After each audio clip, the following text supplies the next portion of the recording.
Tudo bem, Thaís? Tudo bem, Cláudio, Sônia, Pedro, nossos ouvintes? Olha, eu li com atenção, o programa é comprido, né? Foi um pré-lançamento, são 90 parágrafos, né? Eu vou fazer o mesmo com todos os candidatos aqui, porque eu acho que um dos objetivos nossos aqui na Band é exatamente tratar do conteúdo, não só digamos, da capa, né? Não só da epiderme, da pele, mas do conteúdo que está sendo discutido na campanha eleitoral. E o Lula fez esse pré-lançamento. Quer dizer, qual é a conclusão que eu chego? É um programa feito basicamente para o marketing, né? O que eu acho lamentável. Tá? E aqui não é uma crítica exclusivamente ao PT, na verdade ao Lula. Os partidos costumam fazer isso no Brasil, né? A minha impressão, viu, Thaís, é que os partidos eles partem da seguinte suposição: como o eleitorado tem muito pouco tempo para se preocupar com política, então as pessoas têm muito pouca informação. Vai lá, coloca, enche um monte de páginas, coloca um monte de ideias, o mais vagas possíveis. Geralmente vem um marqueteiro e diz assim: olha, não se compromete com nada muito objetivo, porque isso vai amarrar o governo depois, vai criar algum atrito com algum setor aí organizado. Então, enche de palavras, palavras bonitas, evidentemente, que está feito o carreto, né?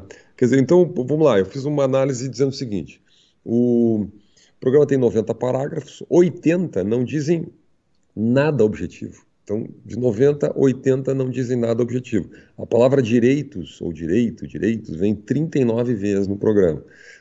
E basicamente, então você fala, populações LGBT terão seus direitos, a dignidade, etc.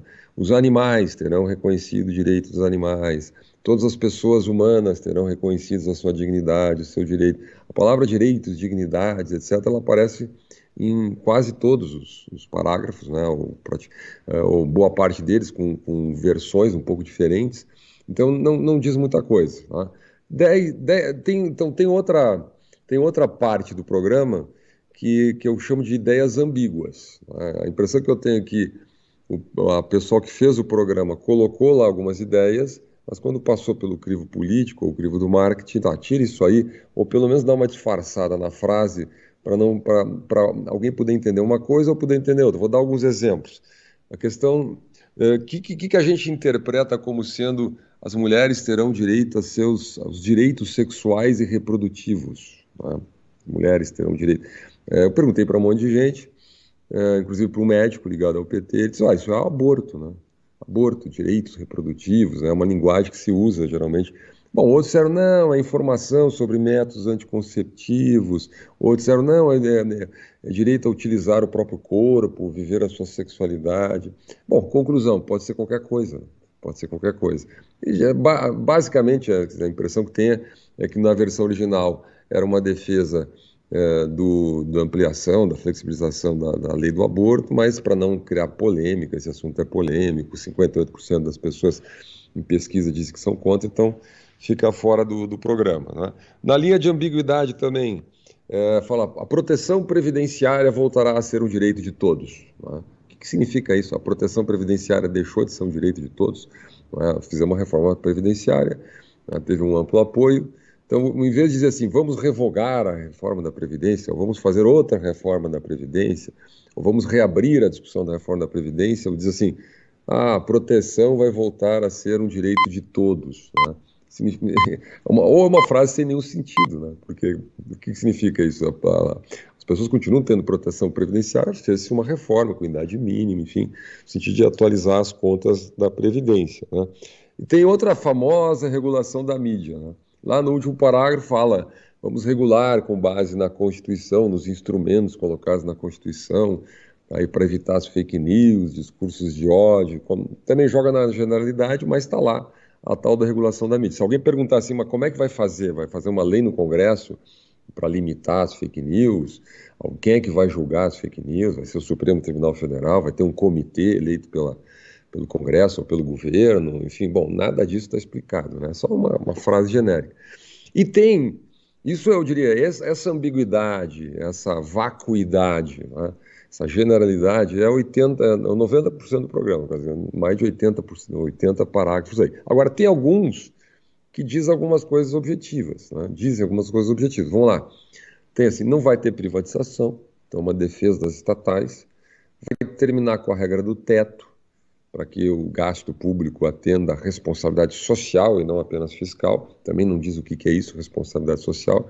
Vamos lá, o Brasil quebrou em 2015 e 2016 sob o argumento de que precisava ter ganhos sociais, que então financiava o BNDES, as grandes empresas, concedia aí regimes fiscais especiais para todos os setores, todos não, né? Muitos setores econômicos, geralmente os que tinham mais lobby lá em Brasília, sempre com o argumento de geração de empregos, de desenvolvimento da indústria nacional, da competitividade da indústria nacional, etc.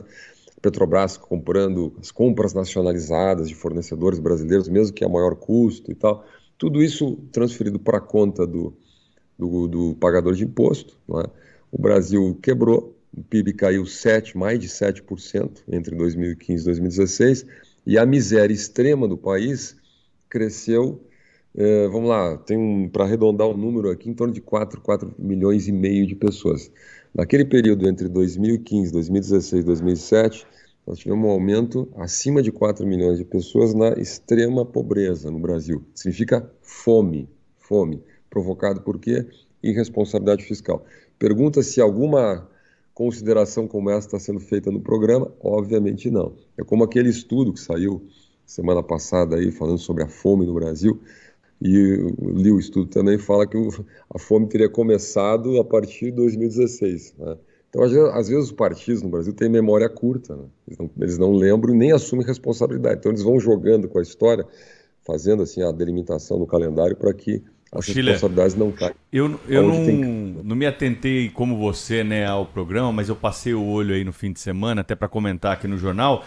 Me chamou a atenção da ausência, né, da segurança pública. Eu não sei se você chegou a notar alguma coisa de proposta de segurança pública, até porque a segurança pública está muito ligada ao eleitorado do Bolsonaro, né? O Bolsonaro tem uma legião de policiais aí que o defendem, até manifestam isso de uma maneira exaltada nas redes sociais. É um erro do ex-presidente Lula não tocar nesse assunto também, Schiller? Olha, Pedro, tem até um parágrafo, o parágrafo 23, fala segurança cidadã para a proteção da vida, né? Aí fala que eles, no fundo, são meio chavões, né? Políticas integradas de redução da violência, enfrentamento do tráfico de drogas, prevenção da violência contra as mulheres, grupos vulnerabilizados, juventude, etc. A integração dos governos estaduais e municipais, né? Controle de armas, né? Controle de armas, aí imagino que vão ser contra essa expansão aí da posse e porte de armas feita no governo Bolsonaro, inteligência policial e tal. Então, tem algumas frases assim, né? Valorização profissional dos policiais, né? Enfim, a minha impressão é que essas frases todas poderiam ser ditas quase por todo mundo, né? Eu acho que apenas a frase ali, controle de armas, talvez teria alguma pequena diferença, mas nem o governo Bolsonaro, imagino, que seja contra o controle de armas, né? A questão é qual é o limite, qual é o ritmo de expansão, qual é a reforma. Então, é muito genérico. São frases, eu diria assim, frases doces para o eleitorado, né? Mas não diz nada objetivo. Fernando Schiller conosco aqui no Jornal da Bandeirantes. Gente, sempre comentando assuntos da nossa política. Schiller, até a próxima. Um abraço para você. Boa semana. Boa semana. Abraço.